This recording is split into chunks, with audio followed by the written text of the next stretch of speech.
Welcome to the Deep Dive, where we plunge into fascinating topics and bring you the essential insights. Today, we're going to reflect on something so fundamental, so intimately a part of us, that we often, take it for granted. Our own bodies. Mm-hmm. We are these incredibly intricate, complex beings, yet if you zoom in right down to our very core, we're all built from tiny autonomous units. I'm talking, of course, about cells. The building blocks. Exactly. This deep dive is all about unearthing the extraordinary, epic story of these fundamental building blocks of life. And in doing so, we're going to challenge some of your most basic assumptions about what it means to be alive. And it truly is an epic story. A journey from the invisible to the, profoundly influential. Today, we're diving into Siddhartha Mukherjee's remarkable book, The Song of the Cell, an exploration of medicine and the new human. Fantastic book. It really is. Mukherjee, a Pulitzer Prize-winning author, he takes us on this expansive historical and scientific journey. Starts from the very first observations of cells, way back, right through to the cutting-edge cellular therapies that are quite literally redefining what it means to be human today. It's a narrative that bridges centuries of scientific endeavor and offers, a glimpse into our medical future. And our mission for you, our listener, is to uncover how understanding the cell has utterly revolutionized medicine, transformed our perception of life itself, and is now, as Mukherjee so powerfully puts it, on the brink of creating a new human. That's a powerful phrase, new human. It is, isn't it? We're going to explore the historical context, the scientific breakthroughs, and the profound, sometimes unsettling implications for our future. Our aim is to give you that shortcut to being incredibly well-informed on this absolutely captivating topic, moving beyond just facts to truly grasp the intellectual and societal shifts these discoveries represent. And our deep dive today is built entirely from excerpts of Mukherjee's book. We've used its meticulously structured table of contents, the introductory sections. Right. This approach provides us with a rich chronological and thematic exploration, ensuring we capture the very essence and the intellectual thrust of this incredible scientific narrative. Okay. It lets us follow the thread of discovery, invention, and revolution. So let's begin our journey by truly unpacking the earliest moments of discovery. We're calling this Part 1, Discovery, the Invisible World Unveiled. Okay. It all started with just a glimpse, didn't it? A tentative peek into an invisible world that had been there, teeming with life all along, completely unbeknownst to humanity. Absolutely. I mean, before the 17th century, the world of the microscopic was simply unimagined. Life was understood at a macroscopic level, right? Based on what the eye could see. And disease, it was often attributed to things like bad air, miasma, or to these deeply ingrained ancient views like the humoral theory. Yes, the humors. Exactly. Yeah. That theory dominated Western medicine for nearly 2 millennia. It basically said illness stemmed from an imbalance of 4 basic bodily fluids: blood, phlegm, yellow bile, and black bile. Right, so treatments were things like bloodletting? Bloodletting, purging, all designed to restore this supposed internal harmony. It just shows how holistic and really macroscopic the understanding of the body was back then. Yeah. The very idea of tiny, discrete units of life, right, let alone invisible disease-causing agents, was just well beyond conceptual reach. It's fascinating to imagine that scientific landscape. And then into this world steps Robert Hooke in 1665. For me, this is where it truly gets interesting. Using a primitive compound microscope he actually helped design and build himself. Hooke meticulously observed thin slices of cork. Cork, yeah. And what did he see? He famously described these structures as little boxes or cells, unknowingly naming the basic unit of life.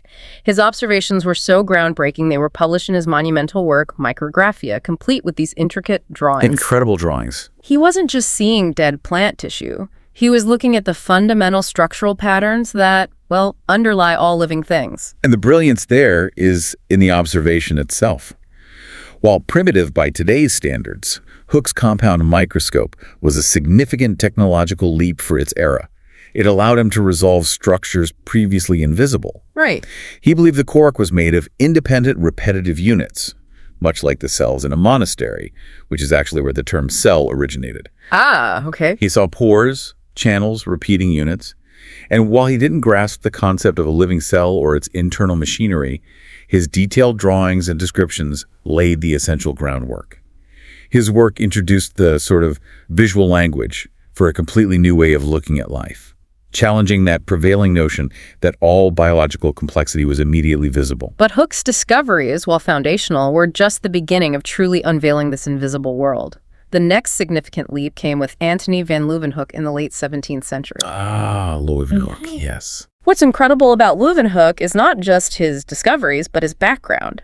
He wasn't a formal scientist with academic training, was he? Not at all. He was a draper, a civic official in Delft, driven purely by this insatiable, almost childlike curiosity. Amazing. And his single-lens microscopes, which he painstakingly ground himself, were actually even more powerful than Hooke's more complex compound scopes. Really? Simpler but better. Indeed. Leeuwenhoek's precision in grinding those tiny single lenses was extraordinary, a testament to his dedication and skill. With these instruments, he observed what he called animalcules, tiny animals. Animalcules, great word. Isn't it? He saw them in everything from rainwater and pond water to plaque scraped from his own teeth. Ew. And even his own bodily fluids, including sperm. Imagine the sheer wonder and, frankly, the initial shock of being the first human to witness a microscopic world teeming with life in a single drop of water, a universe previously utterly unknown. Mind-blowing. He described these tiny animals as swimming and dancing with distinct movements and forms. His discoveries didn't just hint at a hidden world, they revealed a hidden universe of microscopic organisms, shaking the very foundations of how people understood life in its origins.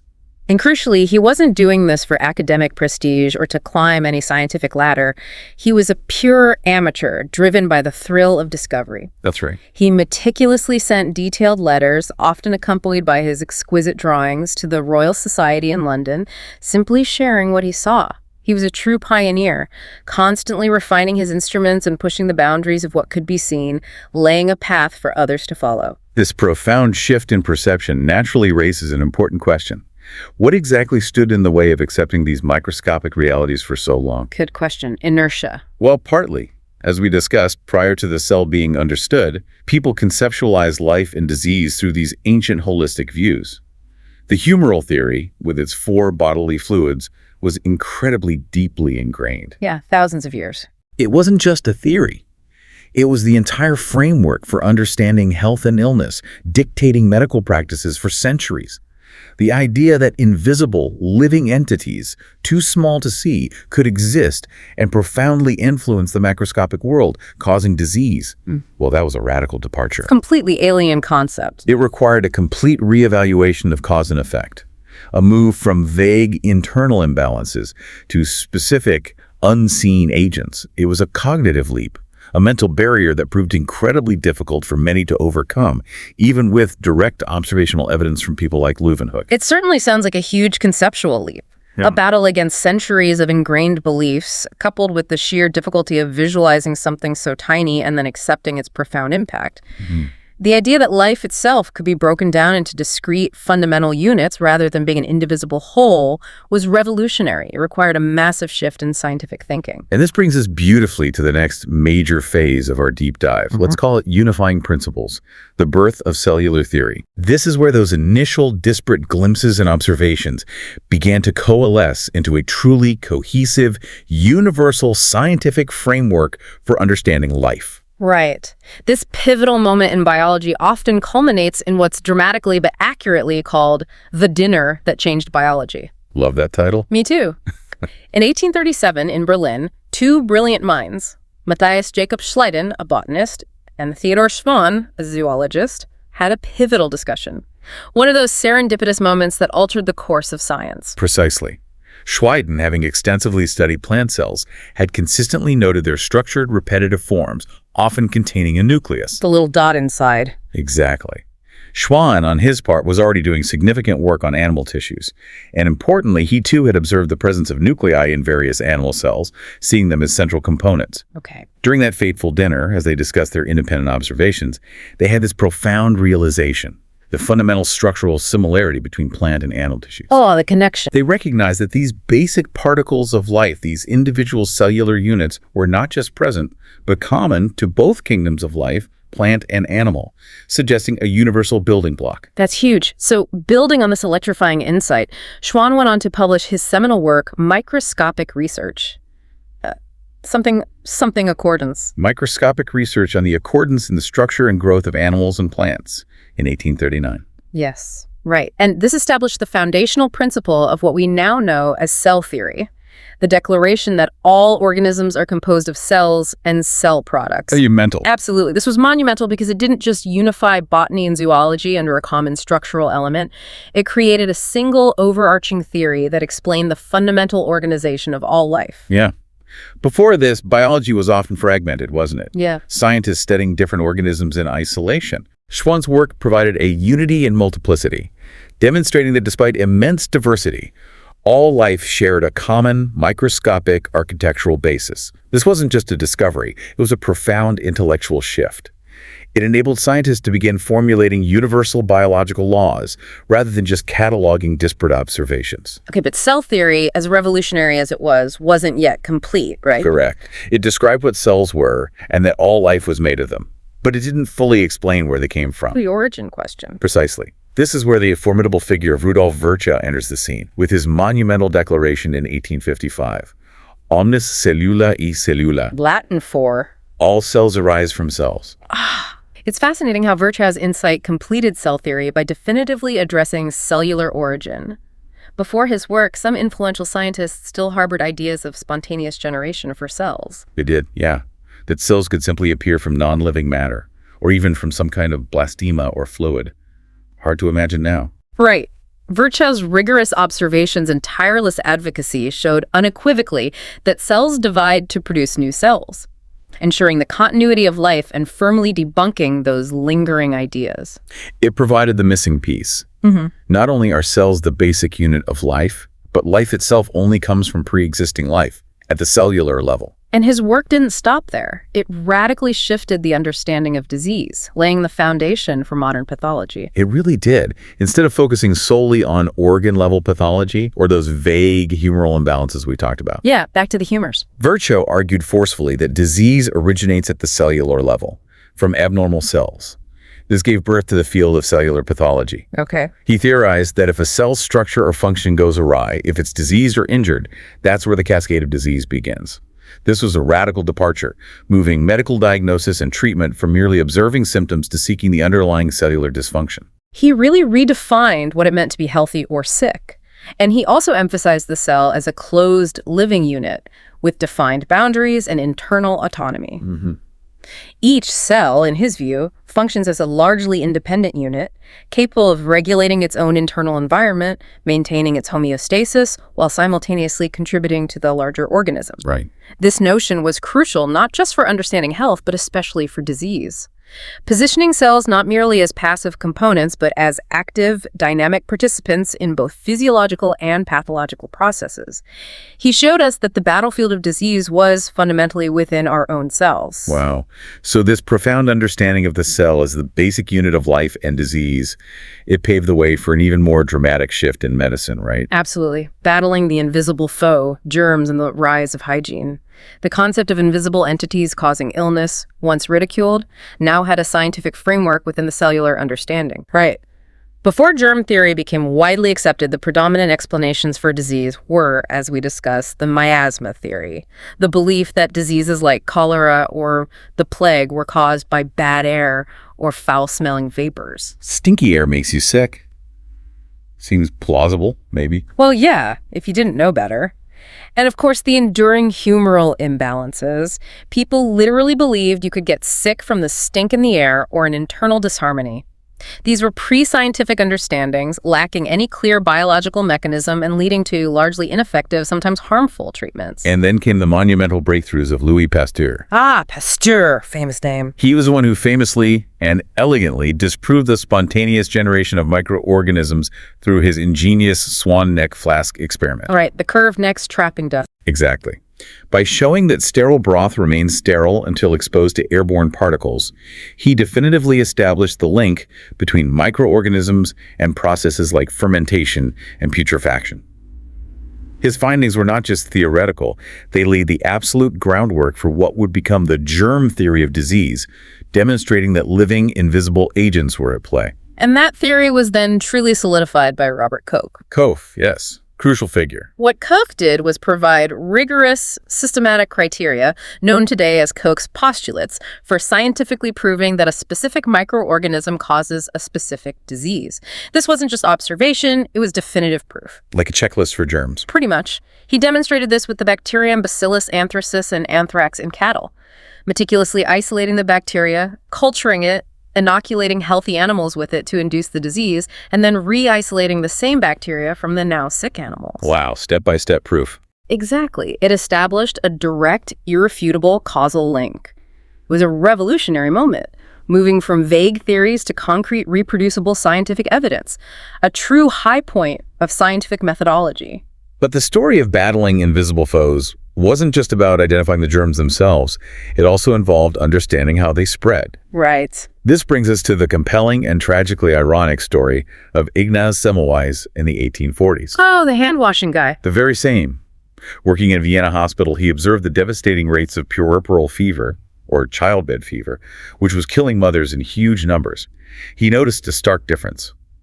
Wards, where doctors performed autopsies and then delivered babies, had significantly higher mortality rates than wards attended solely by midwives. That's horrifying. It was. He was haunted by the suffering he witnessed. His insight, born of desperation and keen observation, was profound for its time. Semmelweis didn't know about bacteria, obviously, but he theorized about cadaveric particles being transferred from the autopsy room to the mothers. Grim, but logical. He insisted on hand washing for doctors, using a chlorinated lime solution before they examined patients.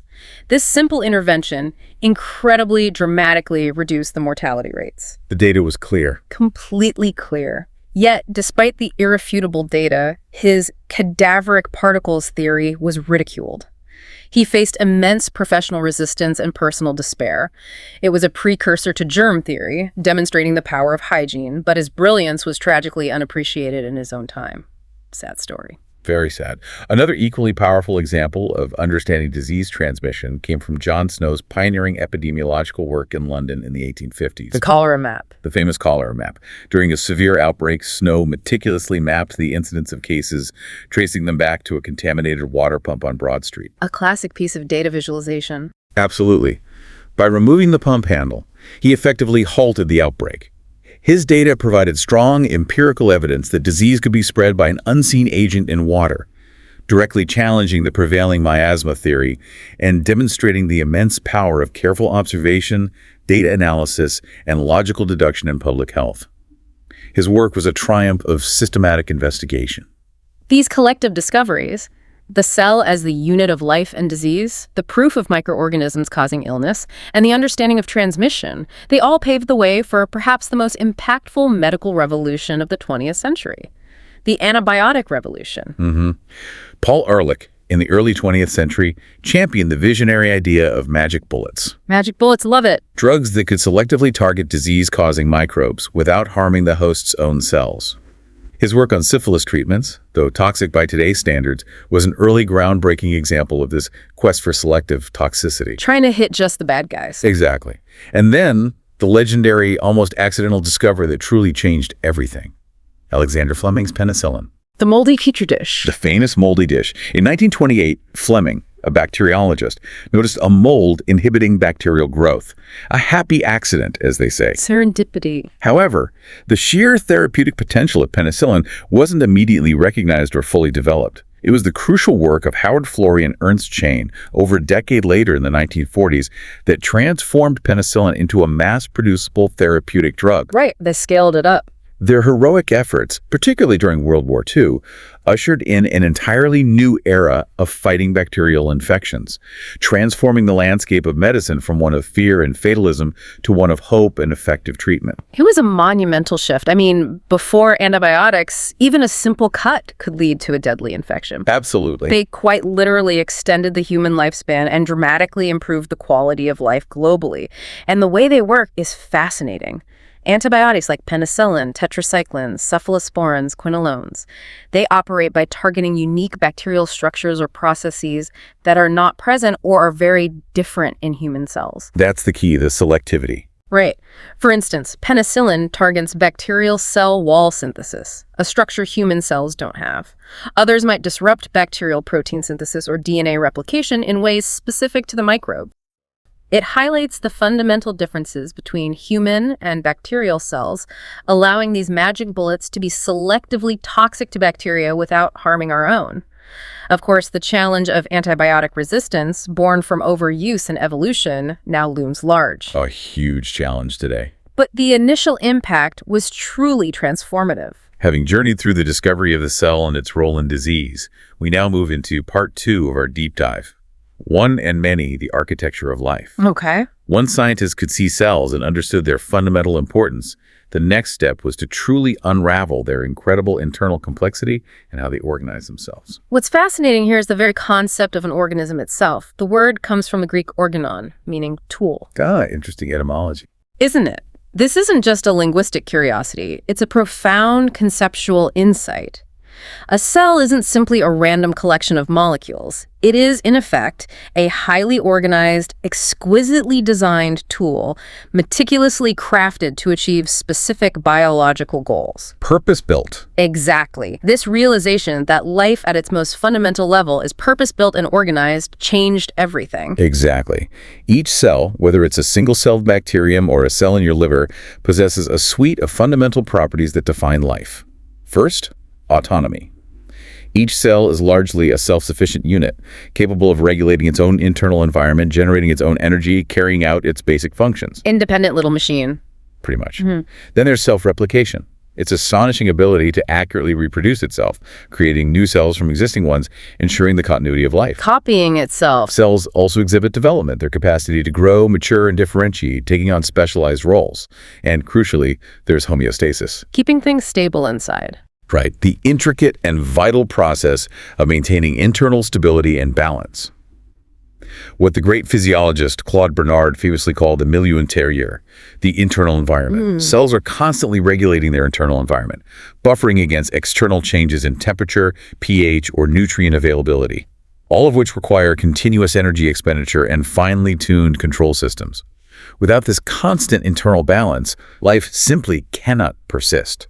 And if we connect this to the bigger picture, it's truly incredible to think about how all these incredibly specialized cells, from a neuron in your brain to a skin cell on your finger, despite their vast differences in function and appearance, all originate from a single fertilized egg cell. One cell becomes trillions, all different. Through billions of rounds of growth, division, and differentiation, this single cell gives rise to complex tissues, organs, and entire organ systems, creating the intricate multicellular organism that is you. It's a miracle of coordinated cellular behavior, a symphony of differentiation. So how do cells manage all this complexity? That brings us to part B, the cell's boundaries and internal machinery. Okay, inside the cell. Every cell needs to define itself, to regulate precisely what comes in and out, and to perform its myriad functions in an incredibly organized and efficient way. The first and perhaps most critical component in this organizational scheme is the cell membrane. This acts as the dynamic frontier of the cell. The gatekeeper. Exactly. Early insights into its nature came from Ernest Overton in the late 19th century. He observed that the cell membrane behaves remarkably like a lipid layer, influencing permeability. So fatty stuff gets through easier. He deduced that substances soluble in lipids could pass through more easily, hinting at its fundamental fatty nature. But the more complete and sophisticated picture of this dynamic barrier emerged with the fluid mosaic model, proposed by Seymour Jonathan Singer and Garth Nicholson in 1972. Fluid mosaic. I remember that from biology class. It's a great model. They describe the cell membrane not as a rigid wall, but as a dynamic two-dimensional liquid in which a mosaic of lipids and proteins are in constant fluid motion. Like a sea with stuff floating in it. Pretty much. Imagine a sea of lipids with various protein icebergs floating and moving within it. This model was a breakthrough because it explained the membrane the crucial functions.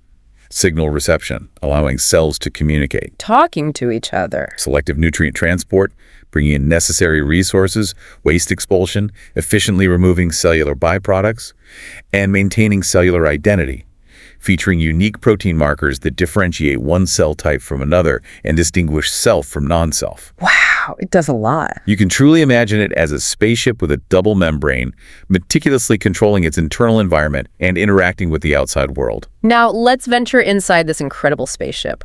We're talking about the cytoplasm and its specialized organelles, the bustling inner city of the cell. Right, the guts of the cell. The terminology itself evolved over time. Initially, scientists used the vague term protoplasm in the early 20th century to describe the living content of a cell. Just sort of cell stuff. Yeah.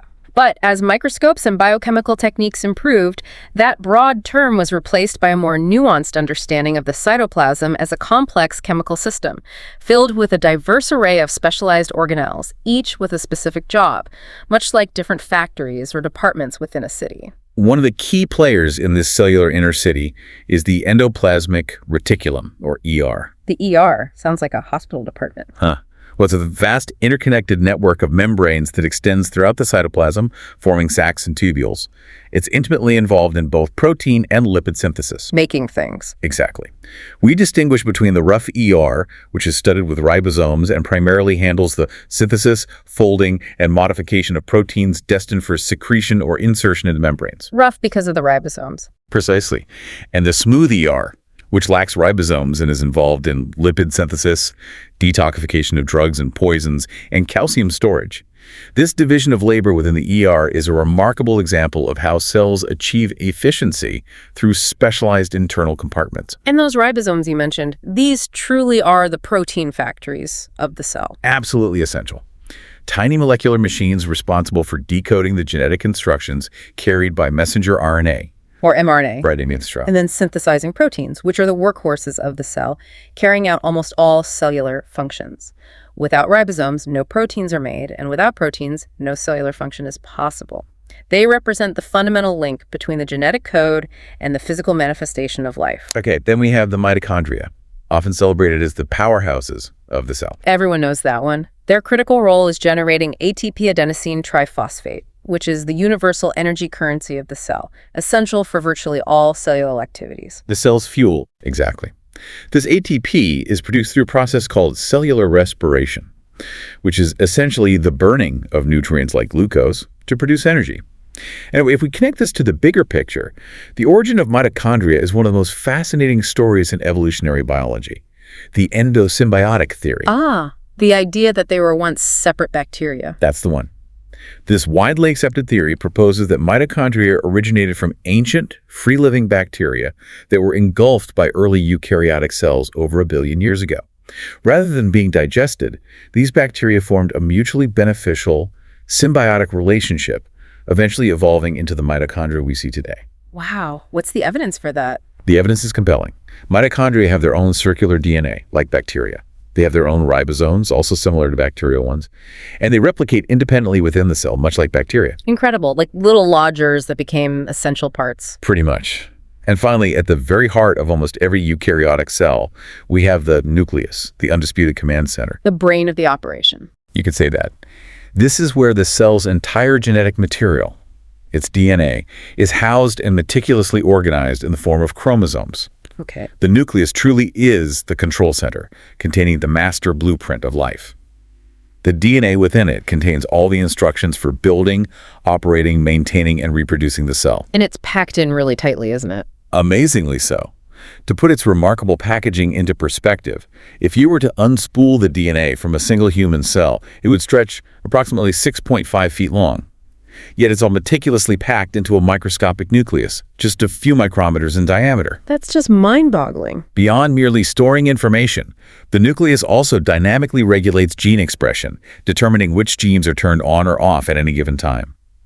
This control orchestrates the cell's specific type and function and dictates how it responds to both internal and external stimuli.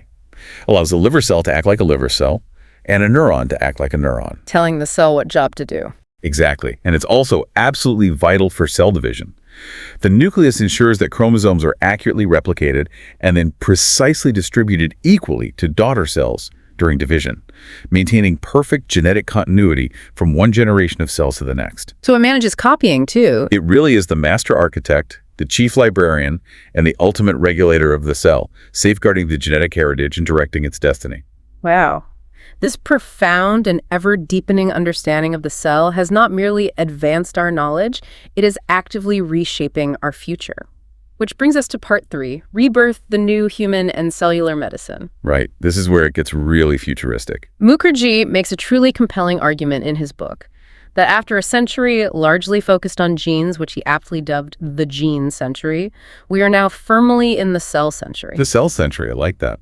What he means is that while understanding genes was foundational, the next truly revolutionary wave of medical advancements is being driven by the understanding and, crucially, the manipulation of cells themselves. We're moving from reading the code to actively rewriting the instructions for the very machines of life. Exactly. He identifies 4 main pillars of this burgeoning era of cell-based therapy, each building on a deeper understanding of cellular function. First, chemical modulators. Like drugs. Essentially, yeah. Drugs and chemicals that specifically target particular cellular functions, much like how antibiotics selectively target bacterial cells without harming our own. These drugs leverage our knowledge of cellular pathways to either activate or inhibit specific processes. Okay. Second, cell transfer. This involves the direct replacement of damaged or diseased cells with healthy ones. This isn't the new concept, really. We see it in routine practices like blood transfusions. Right. Or more complex life-saving procedures like bone marrow transplants, where healthy stem cells replace diseased ones. Got it. Swapping cells. What's next? The third pillar takes us further. Cellular factories. Yeah. Here we're talking about using cells themselves to produce therapeutic substances. Like tiny drug factories inside you. Exactly. Imagine engineering cells to produce insulin for diabetes, essentially turning the body into its own insulin factory, freeing patients from daily injections, or using cells to produce crucial clotting factors for hemophiliacs. This harnesses the cell's natural capacity for biosynthesis for therapeutic ends. That's clever. And the fourth pillar. The fourth, arguably the most radical and revolutionary pillar, is cell engineering and reprogramming. Ah, this sounds like the really cutting-edge stuff. It is. This is where we directly modify the cells themselves, genetically altering them, reprogramming their function, or even their fate. This is the frontier of gene therapy and therapies like CAR-T cell therapy. And it's truly changing what it means to be human, moving us from treating symptoms to potentially curing diseases at their cellular root. Okay, CAR-T therapy. Let's unpack that. To truly illustrate this revolutionary potential, Mukherjee shares a powerful and deeply personal story in the book, right? He does. We'll explore this in A Glimpse into the Future, CAR-T cell therapy and Emily Whitehead. This is a story of hope, desperation, and unprecedented scientific triumph. Emily Whitehead's story is one of incredible courage and the sheer resilience of the human spirit. From 2010 to 2012, she battled acute lymphoblastic leukemia, or AL, one of the most common childhood cancers. Devastating diagnosis. Diagnosed at just 5 years old, she suffered multiple relapses, enduring rounds of chemotherapy that eventually exhausted all conventional treatments. Her parents were agonizingly told by doctors to prepare for the worst, that there were simply no more options. It was a dire, heartbreaking situation, a true medical last resort. Unimaginable. Yeah. That's when an experimental CAR-T cell therapy at the Children's Hospital of Philadelphia offered a fragile glimmer of hope. Okay. In this radical new approach, Emily's own T cells, a type of immune cell, were extracted from her body. These cells were then genetically engineered in a lab to express chimeric antigen receptors, or CAR. Chimeric, like a mythical beast. Sort of. They're designer receptors specifically programmed to recognize and bind to the CD19 protein. CD19 is a specific protein found on the surface of leukemia cells. So the CARs target the cancer? Precisely. Once engineered, these modified cancer-seeking T cells were then reinfused into Emily's body. This was a revolutionary strategy, effectively turning her own immune system into a guided, living missile against the cancer cells. Wow. But the treatment, as revolutionary as it was, wasn't without its dramatic and life-threatening moments, was it? Not at all. Emily experienced a severe, uncontrolled immune response known as a cytokine storm, or cytokine release syndrome. Cytokine storm. Sounds dangerous. It is.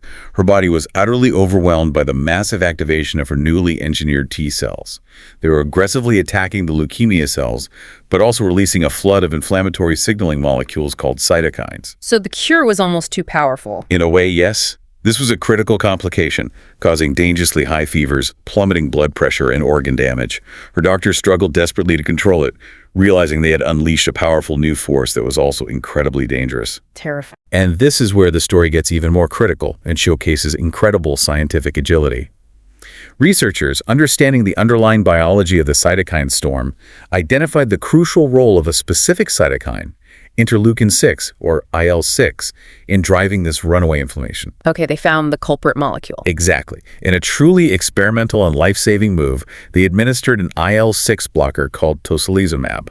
Tocilizumab is an antibody that specifically binds to and neutralizes IL-6. So they blocked the storm signal. Precisely. This intervention dramatically reined in the cytokine storm, saving Emily's life. It was a moment of intense scientific insight, rapid clinical decision-making, and unprecedented pharmacological intervention in the face of a novel therapy. The outcome following this harrowing experience was nothing short of miraculous. Emily's subsequent recovery was steady, and she achieved a sustained remission, effectively cancer-free. Amazing turnaround. This marked a groundbreaking success in cellular immunotherapy, proving the immense power and potential of this engineered approach. So what does this all mean for us? It fundamentally showed the immense power of reprogramming our own cells, specifically our immune cells, to fight diseases, even aggressive cancers, that were once considered untreatable. It truly validated the concept of engineered cellular medicine as a viable, transformative reality. But this powerful success story, however, is just the very beginning. Oh yeah. In Part C, we explore engineering the new human. Infinite possibilities. The advancements in cell manipulation are rapidly extending far beyond treating just one type of cancer. Right. The book details how this incredible power of cell manipulation is extending to a wide range of debilitating conditions, offering hope where little existed before, for instance, in sickle cell anemia. A terrible genetic disease. A painful and life-shortening genetic blood disorder, gene-edited stem cells are now being used to correct the underlying genetic defect, offering the potential for a permanent cure by replacing faulty blood cells with healthy ones. A potential cure, not just treatment. That's huge. In diabetes, researchers are actively engineering cells to produce insulin, essentially creating a biological insulin pump within the body, offering a potential cure that could free millions of patients from daily injections and the constant management of blood sugar. We're also seeing remarkable progress in regenerative medicine, specifically in repairing damaged heart muscle with modified cells, offering new hope for heart disease patients who currently have limited options for repairing scarred or weakened cardiac tissue. And this raises an important and profound question. Can we ultimately prevent or even reverse neurological degeneration? The big one, Alzheimer's, Parkinson's. Exactly. Therapies are being developed for devastating nervous system disorders like Leber's hereditary optic neuropathy, or LHON, a condition that causes blindness, by manipulating mitochondrial genes to restore cellular function and potentially vision. Targeting those powerhouses again. The complexity of the nervous system makes this particularly challenging, but cellular engineering offers unprecedented avenues for intervention. And it absolutely doesn't stop there. Scientists are diligently working on engineering cells to fight chronic infectious diseases, giving our bodies a new, sophisticated arsenal against persistent pathogens like HIV or even certain forms of hepatitis, turning our own cells into powerful, living therapeutic agents. The sheer breadth and ambition of these applications are astounding, painting a picture of a future where disease management transforms into disease eradication or prevention at the cellular level. If we truly connect this to the bigger picture, these advancements fundamentally redefine our relationship with our own biology. We are moving from simply understanding life, observing its mechanisms and processes, to actively and intentionally engineering it. Becoming biological engineers. Pretty much. This opens up profound philosophical questions about the implications of designing better versions of ourselves, or even creating entirely new forms of human biology. Yeah. What are the boundaries? What does it mean to optimize, enhance, or even redesign the very fabric of our being?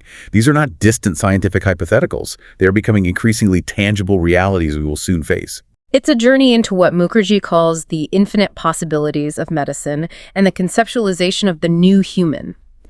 We are no longer just passive observers of our biology, but increasingly active participants, and indeed architects in its design. The song of the cell in this new century is still being written, and it promises to be an epic, perhaps even a fundamentally transformative melody. Well, we've certainly journeyed far today, haven't we? From Robert Hooke's first glimpse of those little boxes in cork to Leeuwenhoek's astonishing animalcule swimming in a drop of water. A long way. We've seen how Schleiden and Schwann unified all of biology with their groundbreaking cell theory, and how Virchow's iconic declaration, omnis cellula e cellula, completed our understanding, radically shifting our view of disease to the cellular level. Key moments in history. We then track the monumental breakthroughs of Pasteur and Koch, whose germ theory, coupled with pioneers like Semmelweis and Snow, led directly to the antibiotic revolution that transformed our fight against infectious disease and dramatically extended human lifespan. Saved millions, billions of lives. And now, we stand on the precipice of a brand new era, exemplified by groundbreaking therapies like CAR T cells, where we can actively reprogram, repair, and engineer the fundamental units of life itself. Yeah, the cell century. We've delved into the intricate architecture of the cell, from its dynamic, intelligent membrane to the nucleus, its command center, and the energy-generating powerhouses within, understanding how each component contributes to the symphony of life. It's incredibly complex and elegant. Ultimately, understanding the cell isn't just for scientists in labs or doctors in hospitals. It's fundamental to understanding our own bodies, our health, our diseases, and the incredible, rapidly unfolding future of medicine that directly impacts you, our listener. It affects everyone. It's about our very existence, our potential, and the boundaries of what it means to be alive. We've seen how life itself is described as a continuous rhythmic movement of cells, a meticulously choreographed dance. If we now have the unprecedented ability to intentionally choreograph and re-engineer these movements, to repair, rebuild, and even enhance our cellular machinery, what are the ultimate boundaries of this immense power? A big question. What does it truly mean on a profound societal and personal level to design a better version of self? And what ethical and societal questions must we grapple with as we fully embrace the potential of the new human? It's a truly provocative thought to mull over, isn't it? It really is. As we gain mastery over our most fundamental biological building blocks, we must also consider the responsibilities that come with such extraordinary knowledge and capability. Absolutely. What an incredible deep dive into the Song of the Cell. Thank you for joining us on this exploration. We'll see you next time.